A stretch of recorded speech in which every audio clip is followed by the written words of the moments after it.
Diz assim a palavra do Senhor: eles foram para Cafarnaum, e logo que chegou o sábado, Jesus entrou na sinagoga e começou a ensinar. Todos ficavam maravilhados com seu ensino, porque lhes ensinava como alguém que tem autoridade, e não como os mestres da lei. Justo naquele momento, na sinagoga, um homem possesso de um espírito imundo gritou: "O que queres conosco, Jesus de Nazaré? Vieste para nos destruir? Sei quem tu és, o Santo de Deus. Cale-se e saia dele", repreendeu Jesus. O espírito imundo sacudiu o homem violentamente e saiu dele gritando. Todos ficaram tão admirados que perguntavam uns aos outros: "O que é isso? Um novo ensino?"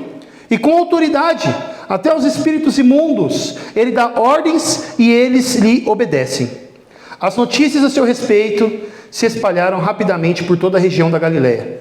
Logo que saíram da sinagoga, foram com Tiago e João à casa de Simão e André. A sogra de Simão estava de cama, com febre, e falaram a respeito dela a Jesus. Então ele se aproximou dela, tomou-a pela mão e ajudou-a a levantar-se. A febre a deixou e ela começou a servi-los. Ao anoitecer, depois do pôr do sol, o povo levou a Jesus todos os doentes e os endemoniados. Toda a cidade se reuniu à porta da casa, e Jesus curou muitos que sofriam de várias doenças. Também expulsou muitos demônios. Não permitia, porém, que estes falassem, porque sabiam quem ele era. De madrugada, quando ainda estava escuro, Jesus levantou-se, saiu de casa e foi para um lugar deserto, onde ficou orando. Simão e seus companheiros foram procurá-lo, e ao encontrá-lo disseram: "Todos estão te procurando." Jesus respondeu: "Vamos para outro lugar, para os povoados vizinhos, para que também lá eu pregue, pois foi para isso que eu vim." Então ele percorreu toda a Galileia, pregando nas sinagogas e expulsando os demônios. Um leproso aproximou-se dele, suplicou-se de joelhos: "Se quiseres, podes purificar-me." Cheio de compaixão, Jesus estendeu a mão, tocou nele e disse: "Quero, seja purificado." Imediatamente a lepra deixou e ele foi purificado. Em seguida, Jesus o despediu com uma severa advertência: "Olhe, não conte isso para ninguém, mas vá mostrar-se ao sacerdote e ofereça pela sua purificação os sacrifícios que Moisés ordenou, para que sirva de testemunho." Ele, porém, saiu e começou a tornar público o fato, espalhando notícia. Por isso Jesus não podia mais entrar publicamente em nenhuma cidade, mas ficava fora, em lugares solitários. Todavia, assim mesmo vinha a ele gente de todas as partes. Até aqui a leitura do texto. Vamos orar.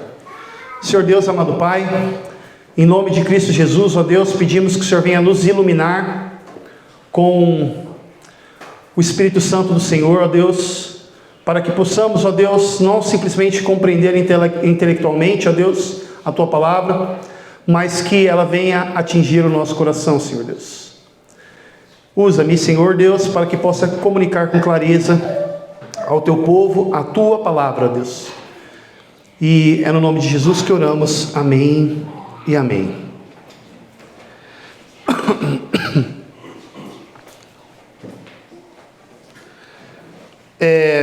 Não sei se os irmãos já leram, mas eu creio que muitos aqui conhecem C.S. Lewis, que foi um autor de alguns contos, e ele também era um cristão, um apologeta, um defensor da fé, que foi muito conhecido por isso.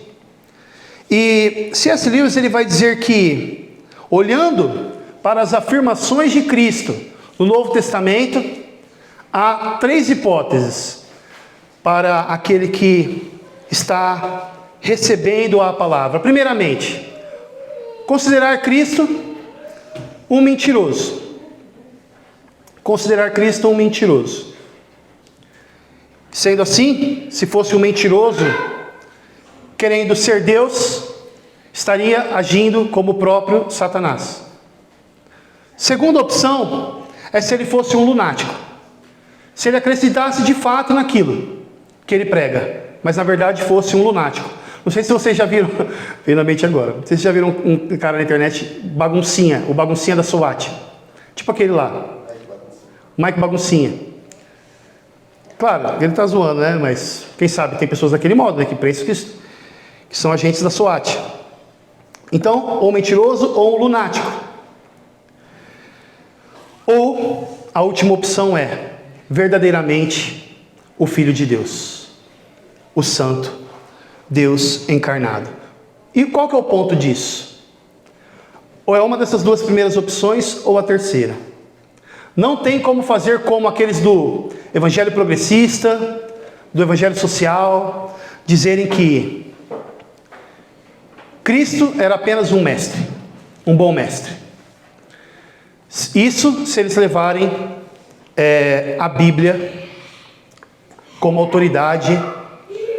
Não há outra opção, senão olhar para Cristo como verdadeiramente o Filho de Deus, como disse o centurião aos pés da cruz. Então não tem meio termo, não tem como dizer que Jesus era simplesmente um bom mestre, como muitos hoje liberais querem fazer a respeito de Cristo.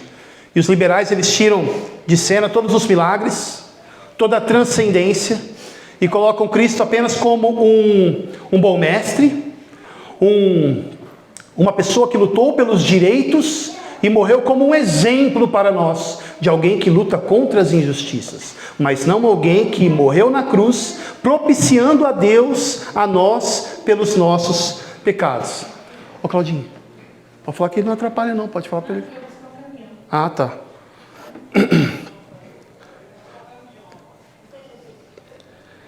E nós vemos aqui nesse texto, nessas perícopes, que são 1, 2, 3, 4 perícopes, que são essas divisões no texto que tem um título sobre elas. E esses títulos não são inspirados, né?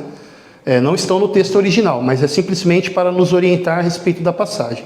Então aqui tem 4 perícopes. E a Bíblia, o texto original também não tem versículos e nem capítulos, tá? Nessas 4 perícopes, o que nós vemos? A santidade de Cristo. Um tema dessa mensagem é a santidade e a autoridade de Cristo. E nós vamos entender que a autoridade de Cristo se baseava em sua santidade. Jesus aqui nós vemos que, ao dizer no versículo 21 e 22, que eles foram para Cafarnaum, e logo que chegou o sábado, Jesus entrou na sinagoga e começou a ensinar. E todos ficaram maravilhados com o seu ensino, porque ele ensinava não como os mestres da lei, mas sim como alguém que tem autoridade. Primeiramente, Jesus tem autoridade para ensinar, porque ele é a própria verdade. E essa autoridade dele, diferentemente de nós, ministros do Evangelho, é que a nossa autoridade ela é derivada, mas a autoridade de Cristo era uma autoridade original. Ele pode dizer isso porque ele é o autor da vida. Ele é aquele mesmo que o seu próprio Espírito inspirou os autores do Antigo e do Novo Testamento. A autoridade dele é original. E Cristo, ele tem autoridade para ensinar, porque ele ensina com fidelidade a palavra de Deus. Os mestres da lei, eles falhavam no conteúdo, eles desvirtuaram a lei de Moisés. Cristo vem e ele faz a exegese correta da lei. Exegese é a interpretação da lei. Lembra lá no Sermão do Monte que ele diz: foi dito para vocês fazerem isso, eu porém vos digo. Ou seja, ele estava contrastando o ensino dos fariseus, o ensino dos mestres da lei, dos escribas, com o seu ensino. E ele diz: eu porém vos digo. Ele faz a exegese correta da lei. E os mestres da lei, eles falhavam no seu conteúdo, ou seja, eles desvirtuaram a lei de Moisés. Então não era uma palavra que era pregada puramente. Eles não somente desvirtuaram, mas eles acrescentaram coisas, dizendo que partia de Deus, como por exemplo, o Talmud, que é um código de leis judaicas acrescentadas e são colocadas pelo povo judeu ortodoxo até hoje, ortodoxo assim, né? Para o que eles creem. Superior às escrituras, que é um código de ética cerimonial. Na palavra de Deus não diz que tem um dia que é para ser o dia do descanso, que é o dia o domingo, para o povo de Deus, porque Cristo ressuscitou no domingo. E a palavra de Deus diz que guardai o sábado, santificai o sábado, o dia do descanso. E sábado não é um dia da semana, mas sim significa descanso. E o que eles colocavam lá? Eles acrescentavam: no dia de sábado você não pode dar mais de 1000 passos, porque se você fazer isso, você já está trabalhando. Você não pode fazer nada a não ser dentro da sinagoga, no culto religioso. Tanto que Cristo, quiseram apedrejá-lo porque ele fez uma boa obra curando o homem da mão ressequida. Ele foi julgado porque ele fez o bem no sábado, curou uma pessoa no sábado. E os fariseus que eram contra ele olharam para aquilo e falaram: está vendo? Está trabalhando no sábado. Então eles acrescentavam coisas que na palavra de Deus não está, que é a tradição e doutrina de homens, que o próprio Cristo censurou. Então eles falhavam no conteúdo, os mestres da lei. Eles falhavam também no método, ou seja, eles pregavam de forma fria, de forma mecânica. Isso é um perigo, isso é um perigo. E eles também falhavam no propósito, que era a ambição egoísta, que era para serem louvados pelos homens. E ensinavam banalidades. Jesus não ensinou banalidades. Jesus ensinou coisas referentes ao reino, à eternidade. E nós vemos aqui a santidade de Cristo na pregação. Enquanto todos estavam distantes da verdade, aquele profeta superior a Moisés, que foi profetizado no Antigo Testamento que viria, e ao próprio Cristo, ele surpreende o povo ao fazer a exegese correta da lei, dos escritos e dos profetas no Antigo Testamento. E ele sabe muito bem o que ele fala, porque todo o Antigo Testamento aponta para ele, de Gênesis a Malaquias, a milhares, eu vou falar milhares, não estou exagerando, que apontam para Cristo. E olha o que nós vemos: é necessário um discernimento espiritual, porque até hoje o povo judeu está lá batendo a cabeça no muro das lamentações, esperando o Messias, e não enxergam Cristo no Antigo Testamento. E Cristo chega de modo escandaloso, podemos assim dizer, para os homens, porque ele quebrou o paradigma da mentira e do engano, fazendo a correta exposição da palavra de Deus. Versículo 23 agora. Agora nós vemos a autoridade de Cristo sobre os demônios. Justo naquele momento, na sinagoga, um homem possesso de um espírito imundo gritou: o que queres conosco, Jesus de Nazaré? Vieste para nos destruir? Sei quem tu és, o santo de Deus. Cale-se e saia dele, repreendeu Jesus. O espírito imundo sacudiu o homem violentamente e saiu dele gritando. Todos ficaram tão admirados que perguntavam uns aos outros: o que é isso? Um novo ensino? E com autoridade, porque até os espíritos imundos ele dá ordem e eles lhe obedecem. As notícias a seu respeito rapidamente se espalharam por toda a região da Galileia. O que podemos ver nessa perícope, irmãos? Primeiramente, possessão demoníaca é um fato. Não se limita somente nos tempos do ministério terreno de Cristo, no tempo dos ministérios dos apóstolos. E podemos correr o risco de ignorarmos, sim, que há uma batalha espiritual em vigor. E nós vemos aqui que espíritos malignos assumiram a personalidade humana. E, meus irmãos, eu vou dizer para vocês, nós vivemos em um mundo macabro. Você acha que isso não está acontecendo agora? Não tem aquela expressão, às vezes Satanás passa dos limites? E cada dia nós vemos isso, hoje em dia. Hoje nós vemos mulheres defendendo a ideia de destruir o seu bebê no ventre, como se estivesse assoando o nariz. A própria mãe, no lugar que era para ser o lugar mais seguro. para um bebê. Nós vemos coisas horríveis. Nós vemos pessoas em religiões espíritas se colocando como cavalos, é o termo que eles usam, para serem incorporados por entidades. Então, meus irmãos, isso não é algo que está restrito ao tempo dos apóstolos. Quantas pessoas nós conhecemos, né? Sabemos, inclusive pessoas famosas que cultuam ao inimigo. De fato, cultuam ao inimigo. Tem uma revista Veja, muito tempo atrás, que a mulher de Fernando Collor disse que ele sacrificou vários bodes lá dentro mesmo do Planalto. Está registrado isso na revista Veja.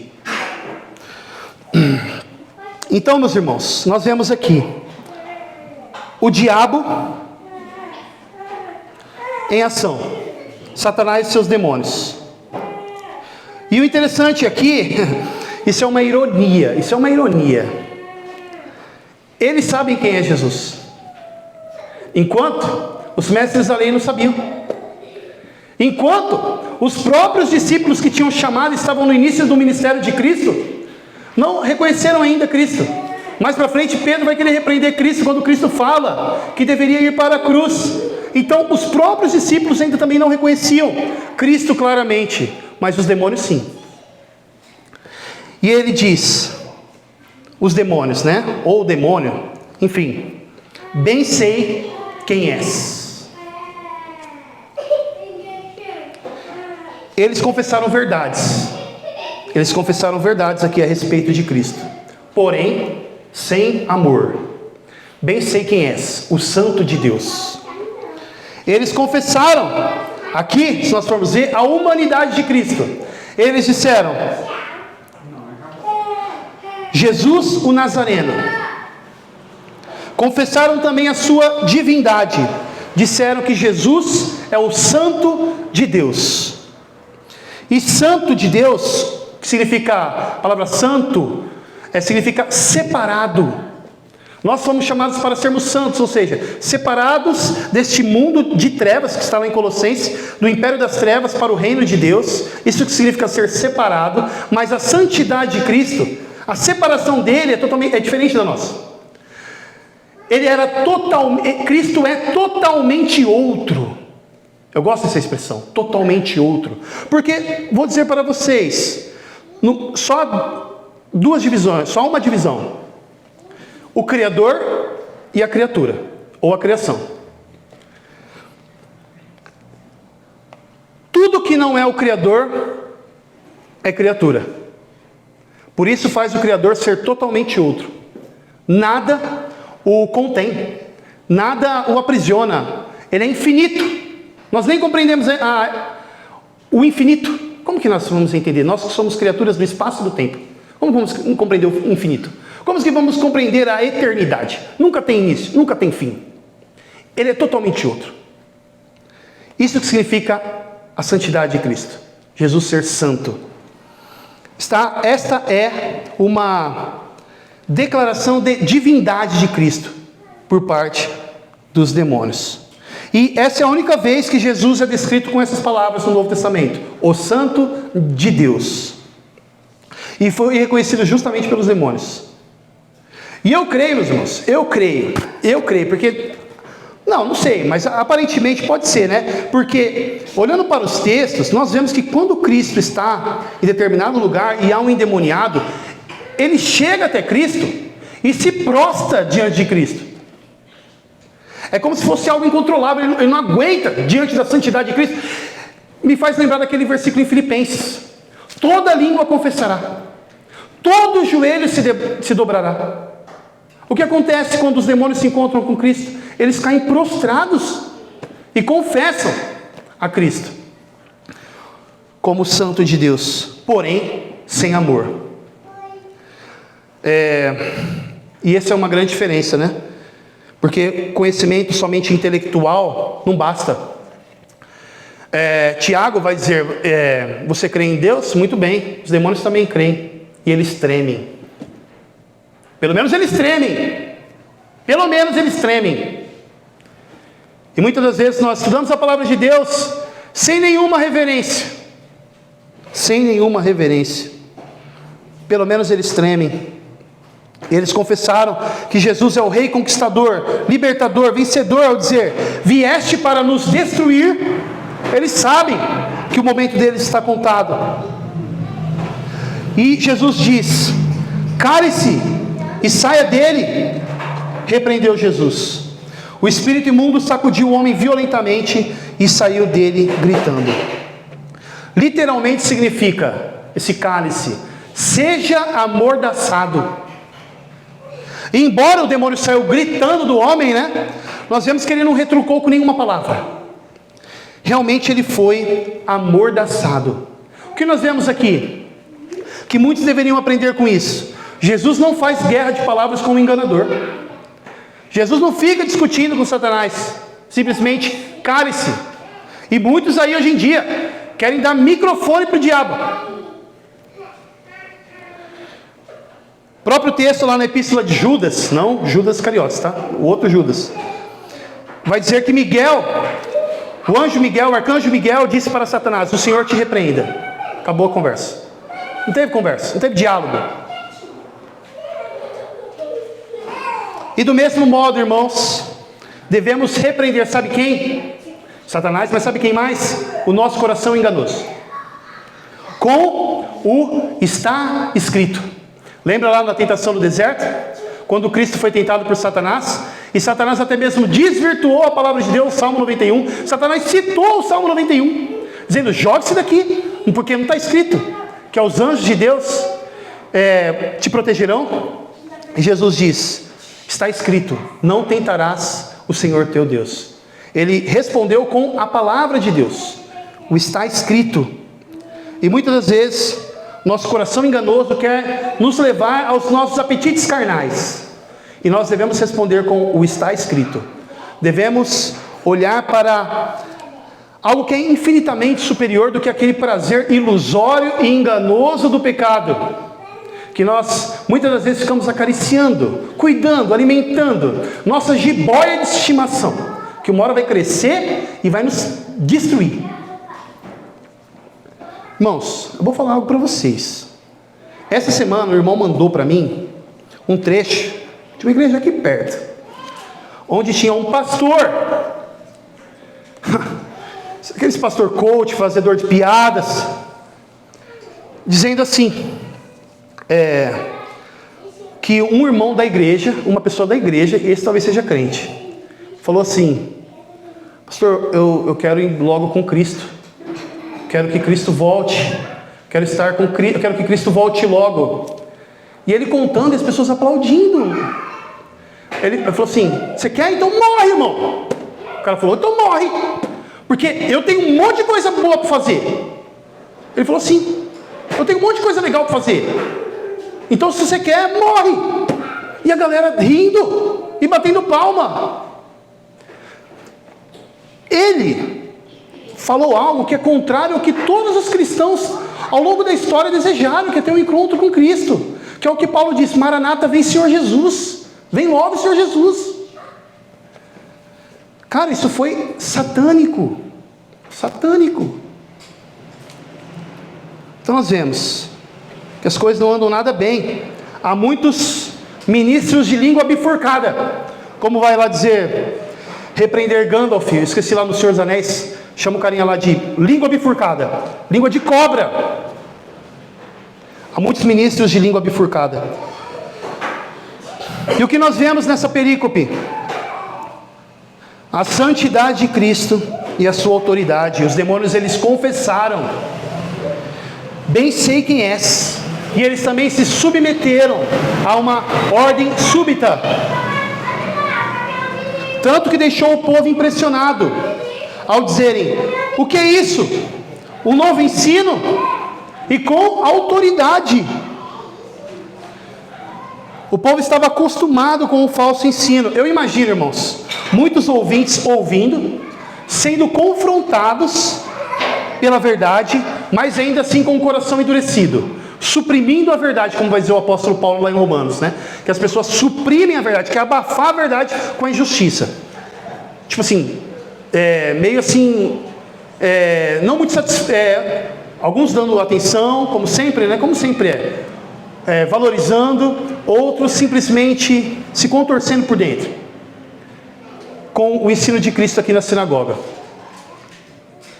Até que um endemoniado surge, escandalosamente confessando Cristo. E Cristo, com poucas palavras, ordena que o espírito imundo se cale e saia do homem. E o demônio obedece. Aí aqueles que estavam impressionados e endurecidos com o novo ensino, veem essa grande manifestação de poder. E digo uma coisa, é bem provável que depois ainda de tudo isso, muitos ainda se mantiveram endurecidos. Porque se nós formos olhar, né, muitos testemunharam os milagres, muitos seguiram a Cristo somente por causa do pão. Viram milagres incríveis. Jesus diz, né, para algumas pessoas que estavam seguindo, ele disse assim: eu sei que vocês querem, vocês estão me seguindo não por causa de mim, mas só por causa do pão que eu multipliquei. Aí olhe para Cristo, irmãos, olha que como ele era, ele em vez de, e as pessoas vão embora, as pessoas saem, em outro momento, né? Agora eu estou falando de outro momento, que é aquele momento quando ele faz o discurso que quem não comer da minha carne e beber do meu sangue, não tem parte comigo. As pessoas não entenderam, acharam esse discurso também bastante estranho, confrontador, acharam estranho esse ensino, né? Ofensivo. E, muito bom. E as pessoas saíram fora e deixaram Cristo. E Cristo olha justamente para os apóstolos, aquele que ele chamou, os discípulos mais chegados, e você pensa assim: vocês não vão embora não, né? Por favor. Ele fala assim: vocês não querem ir também? Pode ir. Então nós vemos em Cristo agora como mestre. A gente pode se maravilhar ele em todas as suas facetas. Em todas as suas facetas. Outro ponto para essa perícope que nos leva a refletir é a inutilidade do mero conhecimento intelectual, né? Como no caso dos demônios. Então é possível a gente manter o conhecimento correto e ainda estar com o nosso coração endurecido. É possível nós termos uma correta teologia e ainda assim estarmos grudados com o pecado. E também pensando simplesmente pensando na letra. O versículo que diz: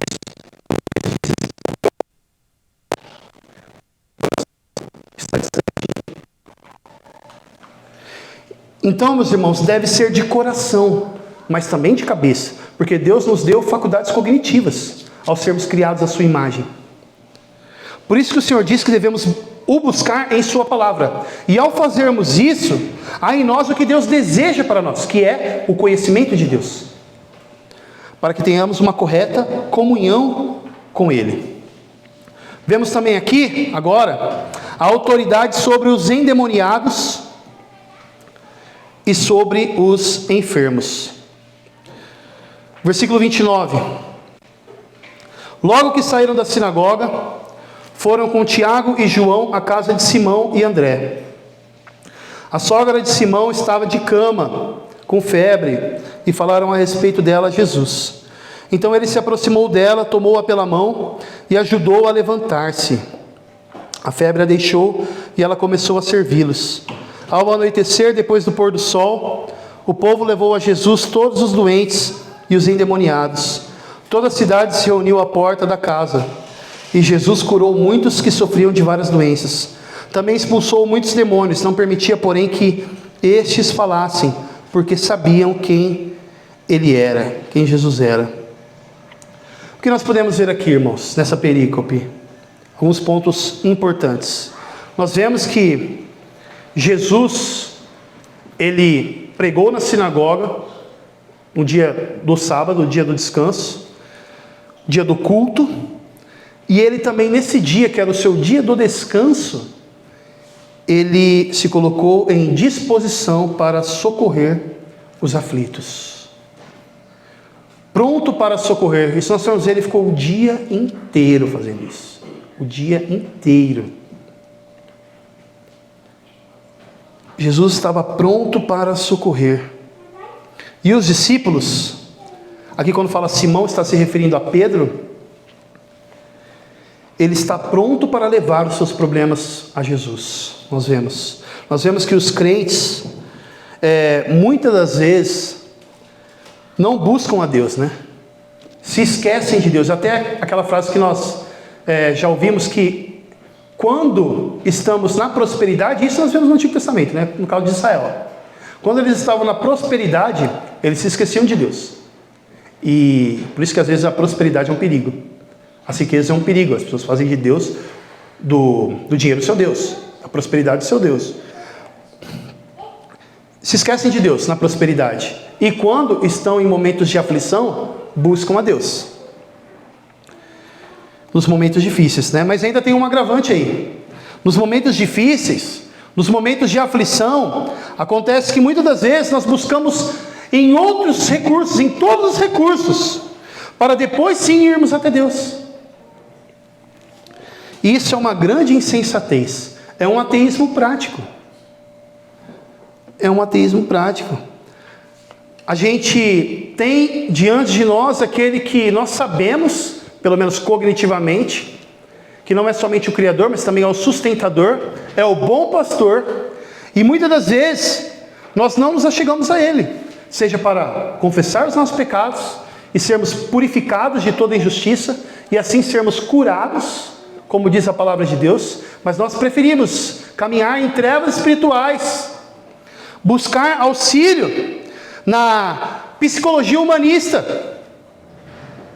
Não estou desprezando toda a psicologia, eu creio que é possível uma psicologia bíblica. E também não estou desprezando nenhum tipo de medicina.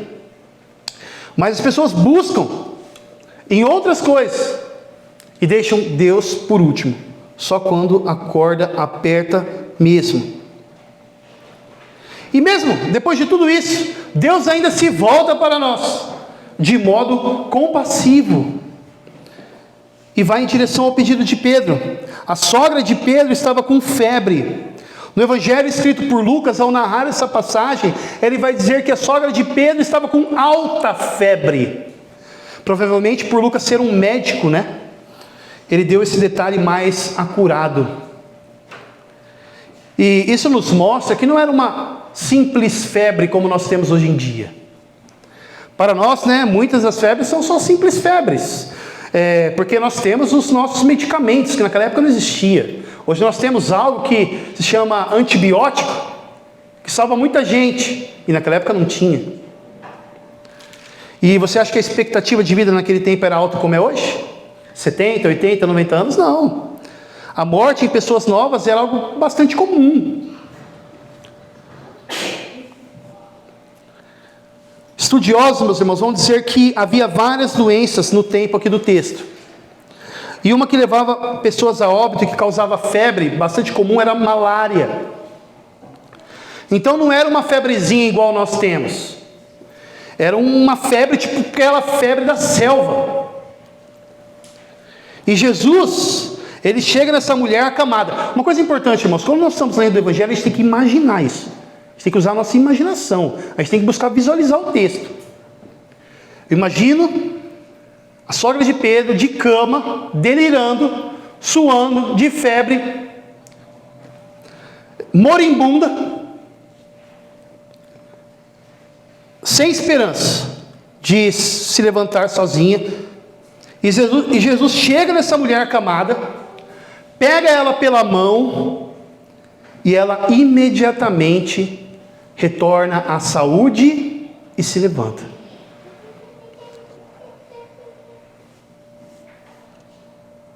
E ela, após a febre tê-la deixado, ela começou a servi-los. E o mais bonito disso, né? A pessoa que foi curada, que foi servida pelo Mestre, começou a servir Jesus e seus discípulos. Aqui é um ponto, uma implicação para nós.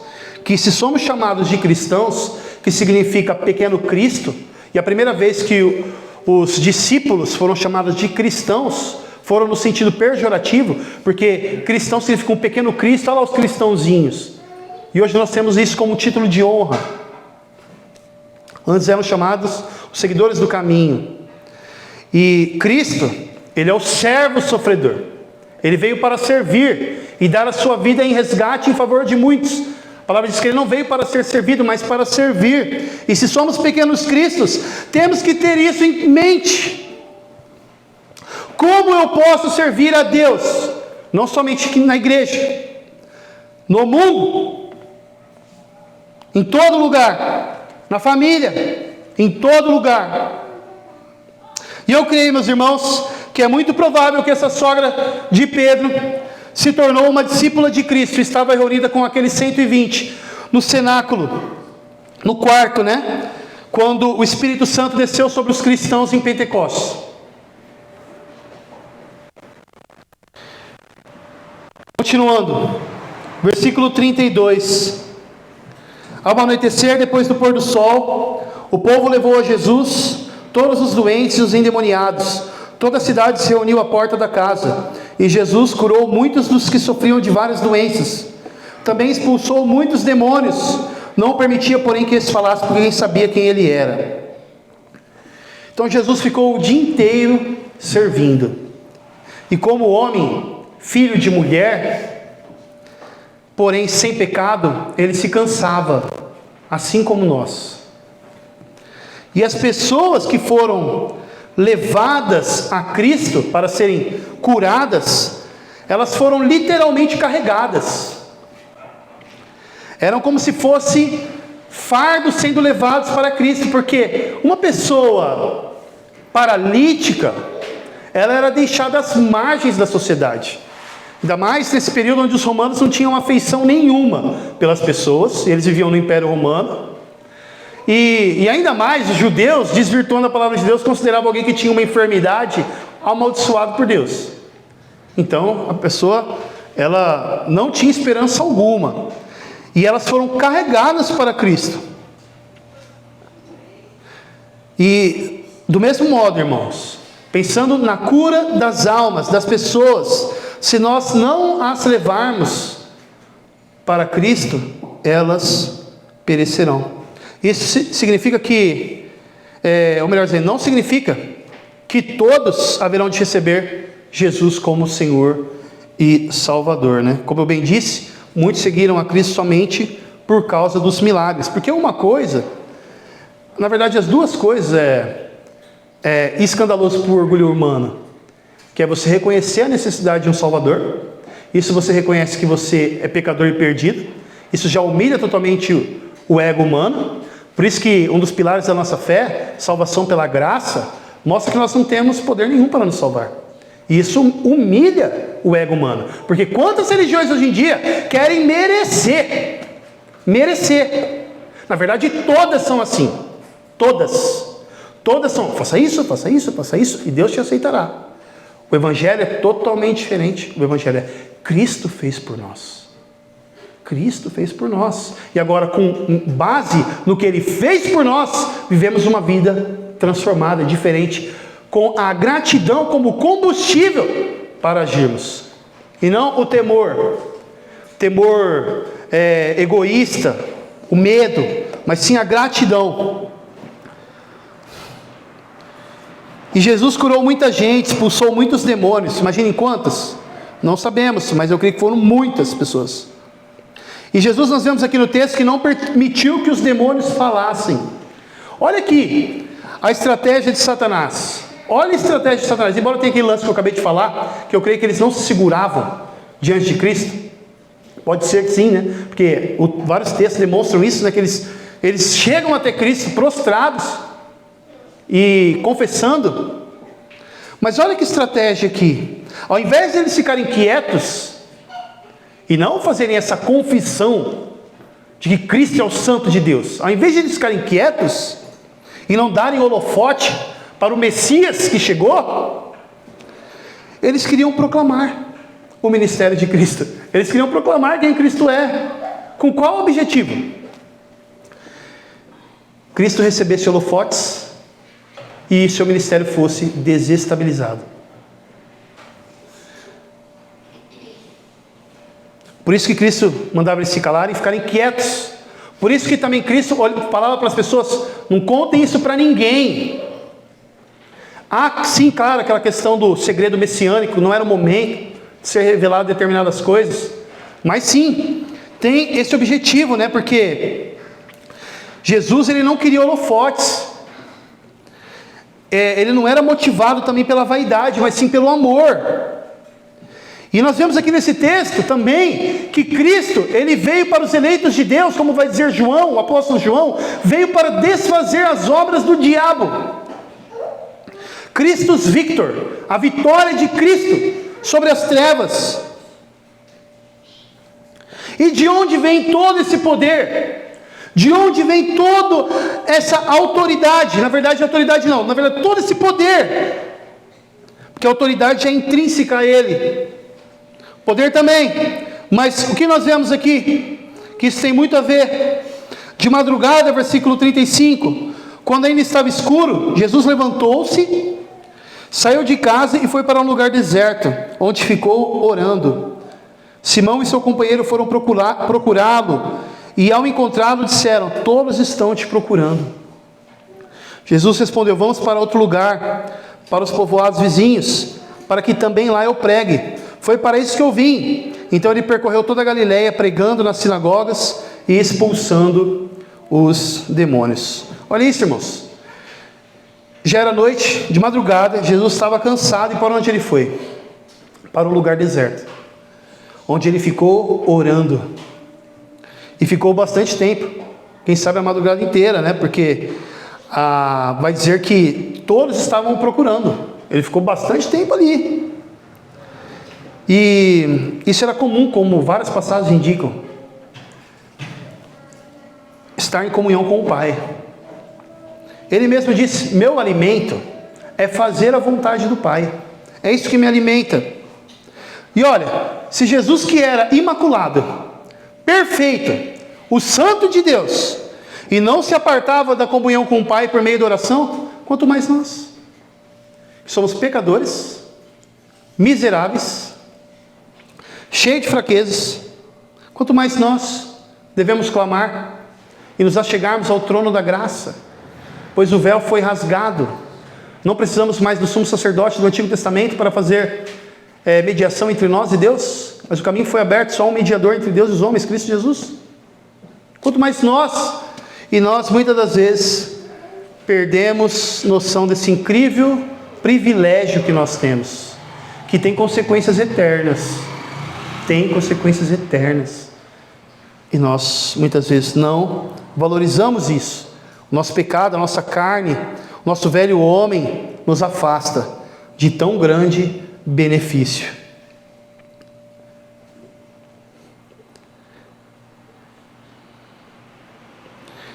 E Jesus, ele é um homem, como eu já disse, se não me engano, na mensagem passada, ele é um homem que sabe remir o tempo. Ele sabe o momento certo.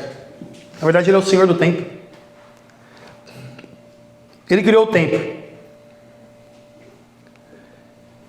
O momento certo de começar e quando parar durante o seu ministério terreno. Ele diz assim: todos estão te procurando.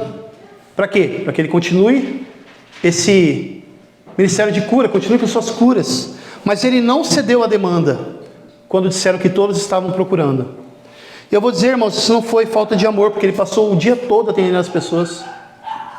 Mas ele disse: vamos para outro lugar, para os povoados vizinhos, para que também lá eu pregue. Foi para isso que eu vim. Então ele percorreu toda a Galileia, pregando nas sinagogas e expulsando os demônios. Então nós vemos que a pregação ocupava o lugar central no ministério de Cristo. O Filho de Deus se fez homem para se tornar um evangelista, pregador do Evangelho. O Evangelho significa boas novas, as boas novas de Deus para nós. E a boa nova de Deus para nós é o próprio Cristo. O próprio Cristo é o Evangelho, é pregando a boa notícia a respeito dele mesmo. E é muito mais importante que os milagres, meus irmãos, muito mais. A pregação tem consequências eternas, os milagres, consequências temporárias. Olhem para Lázaro, que ele ressuscitou. O que foi aquilo? Não foi um milagre? Mas o que aconteceu com Lázaro depois? Ele voltou a morrer. Certo? Mas, por meio do Evangelho, hoje Lázaro vive para sempre. Por meio do Evangelho. Então nós vemos uma coisa muito importante também aqui. E muitas das vezes podemos fazer uma dicotomia, isso é errado, uma divisão. Jesus, ele nunca separou a palavra da ação. Ele nunca separou o corpo da alma. Ele pregava para as almas, mas ele era compassivo com os necessitados. Ele não fazia como Tiago disse para que nós não devemos fazer quando nós encontrarmos, dizer, Deus te abençoe, se encontrar com o irmão, Deus te abençoe, e a pessoa está passando por necessidades, e nós simplesmente dizemos, Deus te abençoe, vai em paz, e não darmos nada para ajudar essa pessoa nesse momento que ela está passando. Então Jesus não separava a palavra da ação, o corpo da alma e o céu da terra. E por último, meus irmãos, estou correndo um pouco aqui, tá? Nós vemos a santidade e a autoridade de Cristo sobre a lepra, que é um dos textos mais tocantes do Novo Testamento. O texto vai dizer que um leproso, versículo 40, aproximou-se dele e suplicou-lhe de joelhos: se quiseres, podes purificar-me. Cheio de compaixão, Jesus estendeu a mão, tocou nele e disse: quero, seja purificado. Imediatamente a lepra o deixou e ele foi purificado. Em seguida, Jesus o despediu com uma severa advertência: olhe, não conte isso a ninguém, mas vá mostrar-se ao sacerdote e ofereça pela sua purificação os sacrifícios que Moisés lhe ordenou, para que sirva de testemunho. Ele, porém, saiu e começou a tornar público o fato, espalhando a notícia. Por isso Jesus não podia mais entrar publicamente em nenhuma cidade, mas ficava fora, em lugares solitários.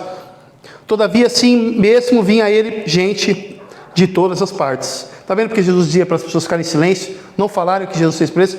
Porque as pessoas começaram a procurar Jesus, muita gente, e ele nem podia entrar mais nas cidades. A pena que o rapaz foi embora, né? O filho dele está fazendo barulho. Não tem problema, nós já estamos acostumados com isso. Tomara que volte. E essa, como eu disse, essa é uma das passagens mais tocantes, tocantes mesmo, do Novo Testamento, e é um símbolo da nossa vida, porque todos nós éramos como leprosos. Nosso pecado era a nossa lepra, e embora continuamos pecadores, não somos mais leprosos, porque o sangue de Cristo nos purificou de todo pecado. Não há mais condenação para aqueles que estão em Cristo Jesus. E embora muitas vezes venha querer nos dominar, e muitas das vezes pode até querer conseguir um momentâneo domínio sobre nós, os eleitos de Deus não são deixados à mercê de si mesmos. Deus os traz de volta com cordas de amor, como vai dizer o profeta Oséias. Nos momentos de sequidão espiritual, Deus nos traz de volta. Por isso que é importante estarmos diante da palavra de Deus constantemente. John MacArthur disse que se nós pudéssemos perder a salvação, nós teríamos perdido faz tempo. Mas não. Cremos que aqueles que estão em Cristo estão seguros e bem guardados. E aqueles que se desviam no caminho e nunca mais voltam, eles nunca foram de Cristo. São igual aqueles que sempre estiveram na busca do pão somente. Todos éramos como leprosos. Nosso pecado era a nossa lepra, que nos separava de Deus, como está lá em Isaías 59:2. Mas as suas iniquidades separam vocês do seu Deus. Os seus pecados esconderam de vocês o rosto dele, e por isso eles não os ouvirá. Isso é muito sério, meus irmãos. Quando nós estamos sendo dominados pelo pecado, livres em Cristo, mas fazendo questão de andar por aí com roupa de presidiário, isso prejudica a nossa comunhão com Deus. Não seremos deserdados, tá? Mas isso prejudica a nossa comunhão com Deus. E isso é nítido, nós percebemos isso. Nós vivemos sem alegria, nós vivemos tristes, nós vivemos nas trevas. Separa a nossa comunhão com Deus. E também nos separa do próximo. Quando estamos em pecados, nós começamos a ficar cheios de paranoia na cabeça. Coisa que nem existe e está lá, nós estamos imaginando que está acontecendo. Em vários ambientes. Serviço, na igreja. A gente pode estar mal, com a mente toda tumultuada. O irmão não fala, passou rápido, não falou, não cumprimentou, nem viu talvez. A pessoa já fica brava. O que é? Não sei. Então, só um exemplo, né? E eu vou dizer que essas coisas acontecem mais aqui. Porque nós estamos numa batalha espiritual. Satanás e seus demônios querem destruir isso daqui que nós estamos fazendo agora. Cultuar a Deus. Quer destruir nossa comunhão. Então separa-nos de Deus e separa-nos do próximo. O primeiro homicídio foi o Caim matou Abel. O irmão matou o irmão. E as nações separadas por causa do pecado? E a descendência de Deus sendo perseguida ao longo da história, a descendência de Deus, fala os eleitos de Deus, sendo perseguida ao longo da história pela descendência do diabo.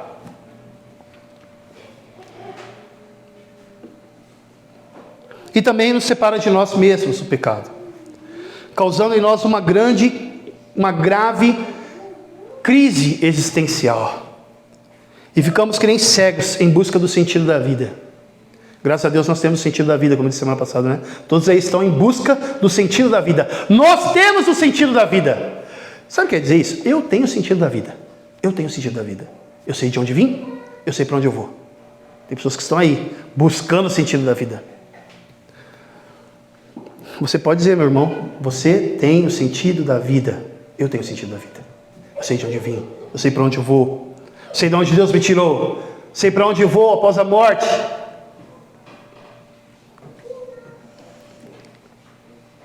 Sabe o que passa na mente de um ateu no leito de morte? Sabe o que passa? Você acha que eles têm a paz que nós temos?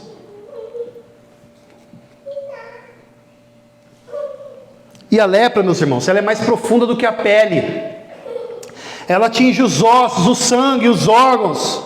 Assim como o pecado atinge as nossas faculdades, a nossa mente, as nossas emoções, o nosso coração. E esse homem, o leproso, aqui no texto, nós vemos que ele demonstrou grande determinação. Ele quebrou paradigmas daqueles que tinham lepra. Vocês não têm noção. Será que temos noção? Não, nem eu tenho noção do que era ser um leproso nessa época. Só imagino. Um leproso tinha que viver excluído numa aldeia de leprosos. Se a pessoa era cometida pela lepra, ela tinha que abandonar sua família e ir para um lugar de leprosos. Não poderia aparecer no meio de pessoas. Ele tinha que viver isolado.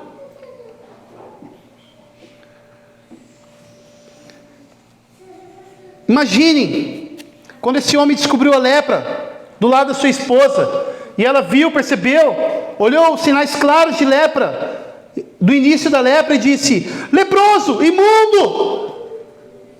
E esse homem teve que abandonar sua família e viver como um amaldiçoado.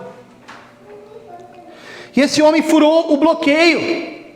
Um leproso não poderia aparecer na cidade. As pessoas saíam correndo.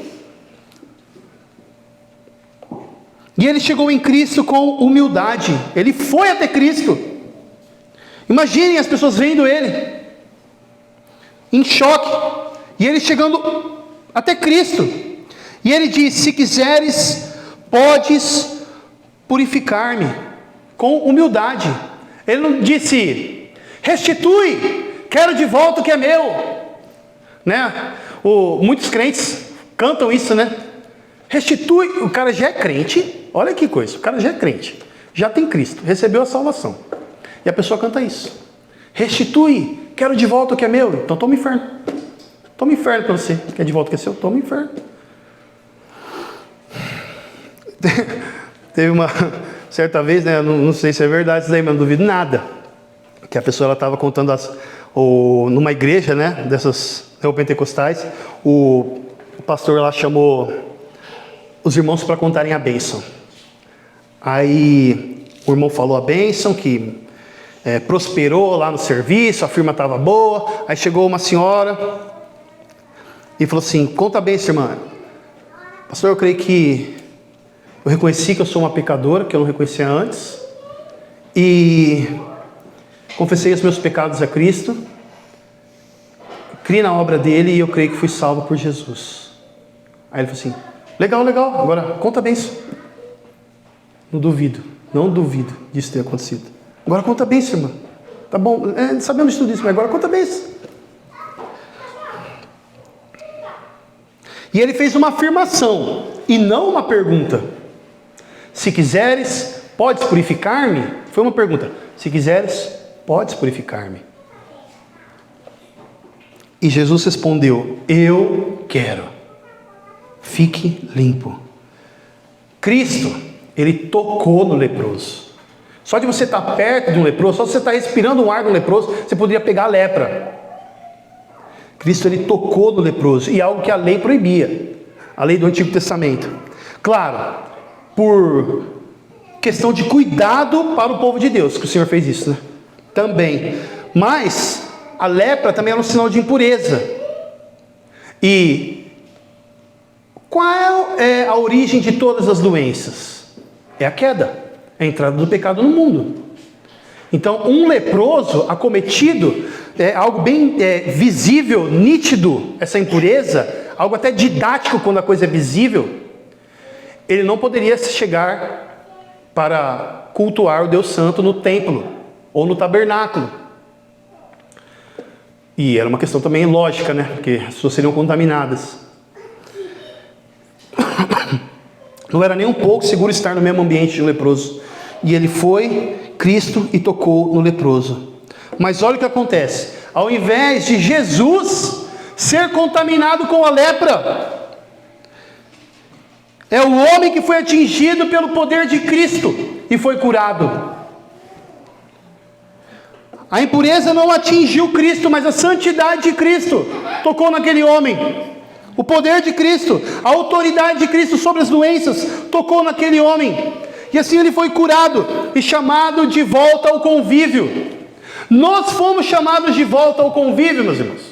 Embora nós vivêssemos uma vida que pensávamos que estava tudo bem, nós vivíamos em inimizade com Deus e com o próximo. E nós fomos chamados de volta ao convívio com Deus por meio de Cristo. Isso significa religião. Tem pessoas que ficam falando, religião, não creio em religião. Cristo é a verdadeira religião. Religião significa religar. Cristo nos religou com Deus. É claro, eu entendo que as pessoas quando falam no sentido negativo religião, né? Eu entendo também. Eu entendo. Mas Cristo é a verdadeira religião. E as pessoas vão dizer que isso é arrogância dizer isso daí. E dizer assim, não, todas são verdadeiras. Porque só... O cara está dizendo o quê? Creia em várias verdades. Creia no relativismo. Isso é insanidade. É loucura. Você crê em várias verdades. Não faz sentido. É tolice. Já encerrando, estou chegando ao final. Nós vemos também que Jesus demonstrando respeito à lei mosaica da antiga aliança. Por quê? Que ainda a lei mosaica ainda estava em vigor. Porque ainda não tinha sido estabelecida a nova aliança. Por meio da morte, ressurreição e derramamento, ascensão, depois, né? E ascensão e derramamento do Espírito Santo em Pentecostes, dando início à igreja cristã e à nova aliança, firmada com o sangue de Cristo. Então ainda estava em vigor a antiga aliança, e Cristo demonstrou respeito à lei mosaica, que foi inspirada por ele mesmo, pelo próprio Cristo. E ele ordenou que esse homem que foi curado se apresentasse ao sacerdote, oferecesse sacrifício que a lei ordena, para que sirva de testemunho justamente da benignidade de Deus. E que esse homem não espalhasse que Jesus curou sua lepra, que era uma cura impressionante. Era uma cura impressionante. E é claro que esse homem tinha motivos para testemunhar. Mas isso não significa que ele tinha direitos de desobedecer uma ordem explícita. Ele pecou ao não se conter. Muitas vezes nós fazemos ao contrário. Nós temos liberdade para testemunhar e nos calamos.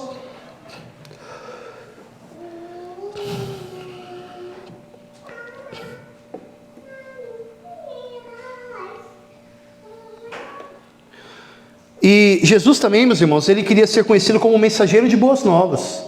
Foi para isso que eu vim, ele disse. E não um conhecido realizador de milagres.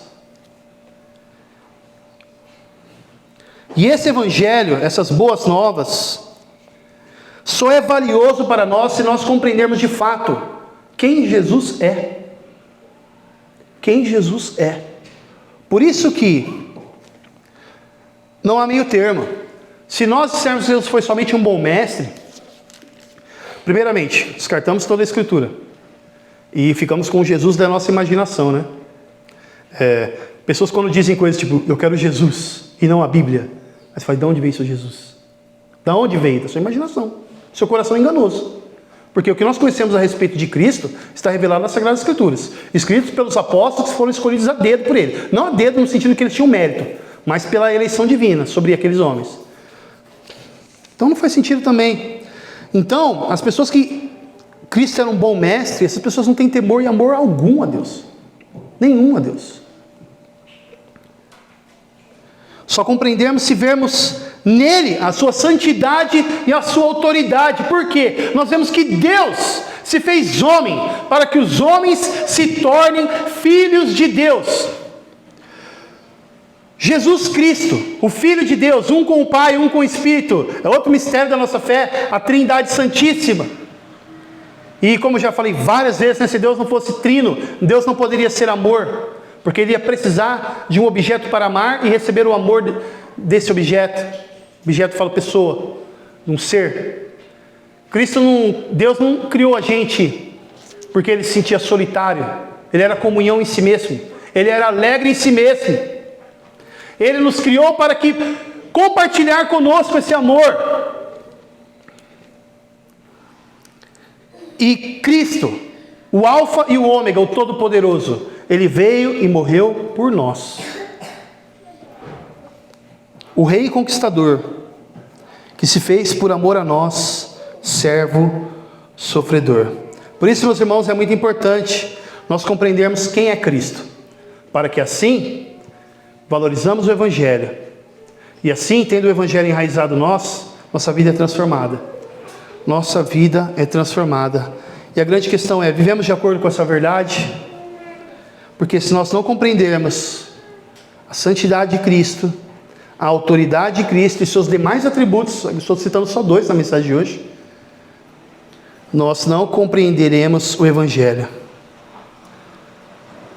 E graças a Deus por Cristo Jesus, graças a Deus pela Tua Palavra que nos revela o Senhor, e louvado seja Deus pela igreja, né? Nos reuniu aqui, para juntos estarmos cultuando ao nosso Deus. Isso é um milagre, como eu já disse, né? Isso é um milagre, estarmos aqui reunidos, mas estarmos domingo após domingo, até o fim de nossas vidas, cultuando a Deus, estudando uma palavra de um apóstolo, escrita 2000 e poucos anos atrás, nesse mundo de entretenimento, com milhares de entretenimentos, nós saímos de casa, estamos aqui reunidos, para meditar na palavra de Deus. Isso é um milagre.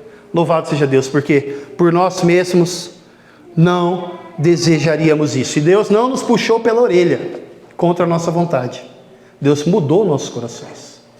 Mudou nossos corações. Louvado seja Deus por isso. Vamos orar.